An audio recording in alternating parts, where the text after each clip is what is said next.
Hi mga B! Ayun nga pala yung baboyan namin. Yung mga anak ngayong March. Magang-magana yung Pogi. Oh my God. Laki ng Pogi. Lalo, ilan kayo magiging bake niya. At ito din po yung isa. Mga anak din yan ngayong March. Pero mas mauna yung isa. Sabi ng asawa ko yung isa is March 16 daw ang deadline ng panganganak niya. Sana all nanganganak. Tapos itong isa, March din siya pero hindi ko alam. Baka siguro mga 20 or katapusan ng March siya manganganak. Tapos ito yung bali ginawa namin na pinagawa namin na higaan.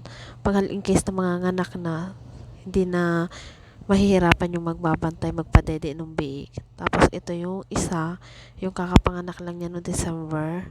So, medyo, yan, binuhay nung aking videographer. Tingnan mo na, haba-haba. Siya yung nanganak ng 13 nung last December. Pero ngayon nagpapaano na din siya, naglalandi na ulit siya. Bali, pinaanuhan na ulit namin siya. Hindi ko lang natanong ang aking asawa kung buntis na ba siya. Tapos, ito naman yung isa, manganganak din siya ngayong April. Dalawa pala manganganak ngayong April. Ito yung isa, nakalagay na siya sa parawing pen.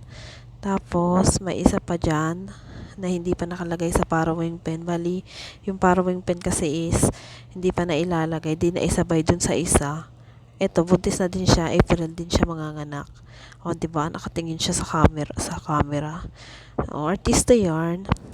Tapos, tingnan mo, titig na titig siya sa camera. Hindi maingay. Tapos, wala ito yung 13 na biik, yung kanina nasabi ko noong December ng anak. Ito sila. 13 sila, tapos hinati. 6 dito sa isang kulungan at 7 dun sa kabilang kulungan. Ayan po yung videographer ko yung gulo.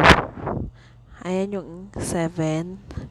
Hanggang dyan na lang po ang tour ko dito sa aming baboyan. O,